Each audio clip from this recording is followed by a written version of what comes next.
The Art of Self-Love, Embracing Your Worth and Rewriting the Rules, after 50. Welcome, everyone, to this special episode of the Black CEO Podcast. Today, we're diving into a topic that's not just important, but absolutely vital for every woman over 50. We're going to explore the transformative power of self-love and how it can revolutionize your life, no matter your age. Before we begin, I want to express my deepest gratitude to the incredible Deborah Ware, whose wisdom and insights have been the catalyst for this conversation. Deborah is more than just an expert on self-love. She's a beacon of light for women everywhere, challenging societal norms and empowering countless individuals to embrace their worth. Her work has sparked a movement, inspiring women to rewrite the rules of aging and self-perception. Deborah's impact extends far beyond individual lives. She's reshaping our cultural narrative about women over 50. And in doing so, she's making the world a more inclusive, empowering place for all of us. Now let's dive in, shall we? Picture this. You're standing in front of your bathroom mirror, squinting at your reflection. Maybe you're noticing a new wrinkle, or perhaps you're wondering when exactly your hair decided to go rogue and turn silver. And then out of nowhere, a thought hits you like a ton of bricks. When did I stop being a priority in my own life? If this scenario feels all too familiar, don't worry. You're not alone. In fact, you're part of a silent majority of women who spent decades nurturing others, building careers, and juggling more responsibilities than a circus performer with a day job. But here's the kicker, ladies. What if I told you that loving yourself isn't just okay? It's absolutely essential. What if prioritizing your own needs and desires isn't selfish, but the key to unlocking a more vibrant, fulfilling life? Sounds too good to be true, right? Well, buckle up, because we're about to challenge everything you thought you knew about self-love after 50. Now, I can almost hear some of you thinking, self-love? Isn't that just a trendy buzzword for millennials? Or perhaps, I'm too old to start focusing on myself now. Let me stop you right there. Nothing, and I mean nothing, could be further from the truth. Self-love isn't about posting selfies with inspirational quotes or treating yourself to expensive spa days, although, let's be honest, who doesn't love a good massage? It's about recognizing your intrinsic worth, honoring your needs, and treating yourself with the same kindness and respect you so readily offer others. It's about reclaiming your identity beyond the roles of mother, wife, or career woman. It's about embracing the wisdom and beauty that come with age, rather than seeing it as a limitation.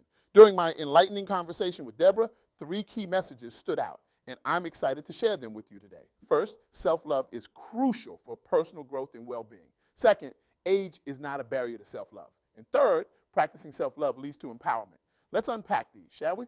Let's start with the first point. Self-love is crucial for personal growth and well-being. As women, we often put others' needs before our own. We're the caretakers, the nurturers, the ones who keep everything running smoothly. But in doing so, we risk losing touch with our own identities and worth. Let me introduce you to Tania, a woman in her mid-50s who found herself at a crossroads. After years of focusing on raising her children and juggling various commitments, Tania realized she had lost touch with herself. She felt invisible, unsure of who she was outside of her roles as a mother and caregiver.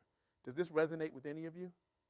Have you ever felt like you've disappeared behind the mask of your responsibilities? If you're nodding your head right now, you're not alone. Tania's journey of rediscovery began with a simple yet profound realization. She needed to prioritize herself. Now, I know what you're thinking. Prioritize myself, but I have so many responsibilities. I hear you, but hear me out. Tania started small. She set aside just 15 minutes each day for activities that brought her joy. Some days, it was reading a chapter of a book she'd been meaning to start for years. Other days, it was taking a leisurely walk around her neighborhood, noticing the changing seasons and the beauty around her. She began to pay attention to her health, not just in terms of doctor's appointments, but in nurturing her body and mind. She started eating foods that made her feel good, not just foods that were convenient. She explored meditation and found that just 5 minutes of quiet reflection each morning helped her feel more centered and calm throughout the day. The transformation wasn't immediate, but it was powerful. As Tania learned to love herself more, acknowledging her worth and her story, she found a new sense of purpose and confidence. She realized that this stage of life wasn't an ending, but an opportunity for growth and self-discovery. And here's the kicker. By taking care of herself, she found she had even more to give to others. Her relationships improved, her energy increased, and she felt a renewed sense of purpose. Tanya's story teaches us that it's never too late to prioritize self love. By focusing on her own well being, she was able to manage stress better, improve her health, and lead a more vibrant and fulfilling life. Now, let's move on to our second key point. Age is not a barrier to self love. Society often tells us that aging is something to be feared, hidden, or fought against. But what if we could flip that narrative on its head?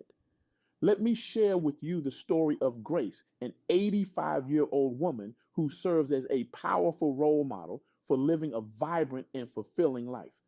Grace defies every stereotype about aging. She maintains a lively social life, has a passion for the arts, and cultivates deep, meaningful friendships. Grace's secret? An unwavering commitment to self love and self care. She doesn't see her age as a limitation, but as a badge of honor. Each wrinkle tells a story. Each gray hair is a testament to her experiences. But it wasn't always easy for Grace.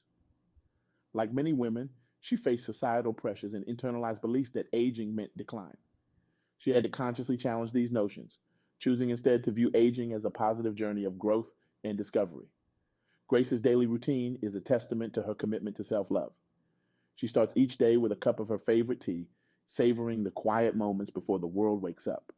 She attends art classes twice a week, not because she's trying to become the next Picasso, but because she loves the feeling of creating something beautiful. She nurtures her friendships with the same care she gives to her prized orchids. Every Friday, she hosts a lunch for her friends where they share stories, laughter, and sometimes a glass of wine or two. Grace often says, age is just a number, but friendship is timeless. But perhaps the most inspiring thing about Grace is her attitude towards learning and growth. At 83, she decided to learn how to use social media, not because she felt pressured to keep up with the times, but because she wanted to connect with her grandchildren in a new way. Now, her Instagram account, filled with her artwork and witty observations about life, has become a source of inspiration for people of all ages. Grace's example shows us that age truly is just a number. Self love can be cultivated and nurtured at any stage of life. In fact, our later years can be the perfect time to focus on loving ourselves, free from the insecurities and pressures of youth. This brings us to our third key point. Practicing self love leads to empowerment. When we embrace self love, we regain our confidence, independence, and sense of purpose. This empowerment ripples out, positively impacting all areas of our lives. But how do we actually practice self love in our daily lives? It's one thing to talk about it, and another to actually do it. Let me share some practical strategies that I learned from Deborah. First, give yourself a break. Stop trying to be a superwoman. You don't have to do it all, and you certainly don't have to do it all perfectly. Embrace your imperfections. They're what make you uniquely you. Remember that time you forgot to bring cookies to the bake sale and felt like the worst mom ever? Well, guess what? Your kids probably don't even remember it. But they do remember the times you laughed with them, comforted them, and showed up for them in ways that really mattered. Second, prioritize self care. This isn't just about spa days, although those are great too. It's about listening to your body, respecting your boundaries, and doing things that truly nourish your soul. Maybe it's reading a book, taking a walk in nature, or learning a new skill. Whatever it is, make time for it. And here's a radical thought. Schedule it in your calendar like you would any other important appointment, because guess what? You are important. Third, practice self-compassion. Treat yourself with the same kindness and understanding you'd offer a dear friend. When you make a mistake or face a setback, don't berate yourself. Instead, acknowledge the difficulty and remind yourself that you're doing the best you can. Imagine if your best friend came to you feeling down about a mistake she made. Would you berate her and tell her she's worthless? Come on, of course not. You'd offer her comfort and remind her of her strengths. It's time to be that friend to yourself. Fourth, celebrate your achievements, no matter how small. Did you finally organize that cluttered drawer? Celebrate it. Did you stand up for yourself in a difficult conversation? That's worth acknowledging. By recognizing your own efforts and successes, you build a more positive relationship with yourself. Try this. At the end of each day, write down 3 things you accomplished. They don't have to be big things. Maybe you made a healthy meal, or you took a few minutes to stretch, or you called a friend you've been meaning to catch up with. Acknowledge these wins. They add up.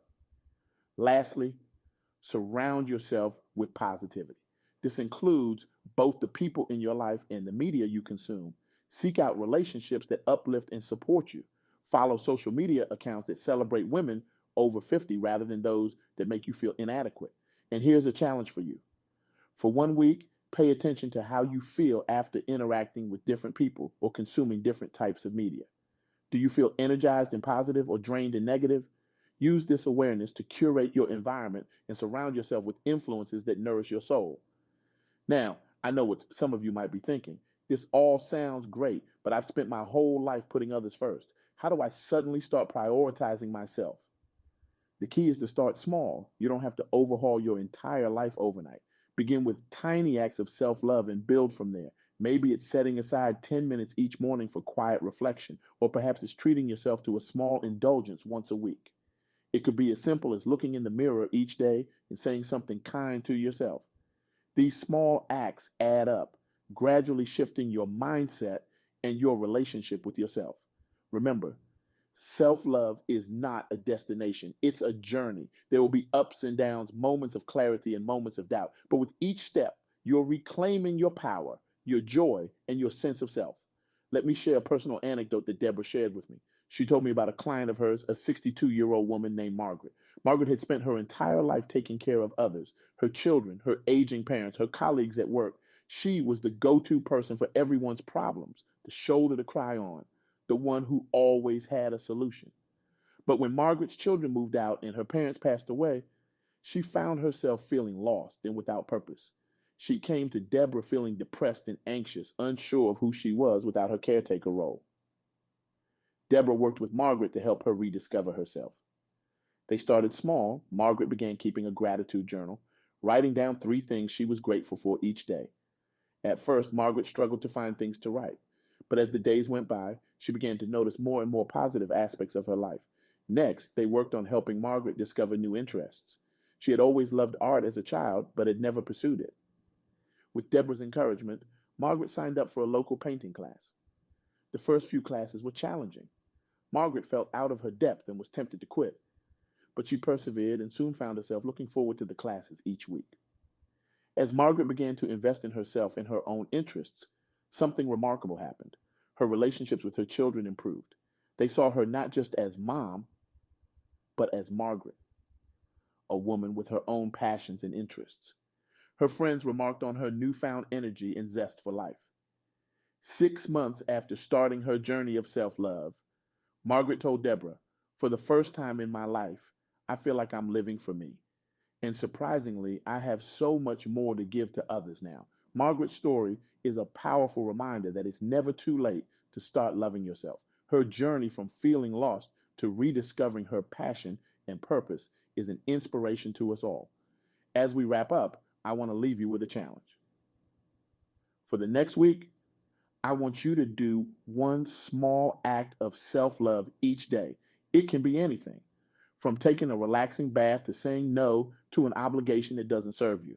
At the end of the week, reflect on how these small acts made you feel. Did you notice any changes in your mood, your energy, your outlook on life? Ladies, it's time to rewrite the narrative about aging and self-love. It's time to embrace our worth, celebrate our journeys, and prioritize our well-being. Because when we love ourselves fiercely and unapologetically, we not only transform our own lives, but we also become beacons of inspiration for others. Remember the words of Deborah Ware: loving yourself is not wrong. It's not just right, it's essential. You've spent years taking care of others. Now it's time to turn some of that love and care inward. So I leave you with this. If not now, when? When will you start prioritizing your own happiness and well-being? When will you embrace the beautiful, wise, complex woman you've become? The time is now. You are worthy of love, especially your own. Embrace it, celebrate it, and watch as it transforms not just your life, but the lives of those around you. I want you to leave this talk today with a renewed sense of purpose and a commitment to yourself. I challenge you to look in the mirror tonight and say out loud, "I am worthy of love and respect," starting with my own. Say it until you believe it, because it's the absolute truth. And remember, every wrinkle tells a story of laughter. Every gray hair is a badge of wisdom earned. You are not fading. You are evolving into the most magnificent version of yourself. So stand tall, embrace your journey, and love yourself fiercely. Because when you do, you give permission for every woman around you to do the same. You become a living, breathing example of what's possible when we choose self-love. And in doing so, you don't just change your own life, you change the world. So go forth, love yourself boldly, and watch as the world transforms around you. The revolution of self-love starts with you right here, right now. Are you ready to join it? Thank you.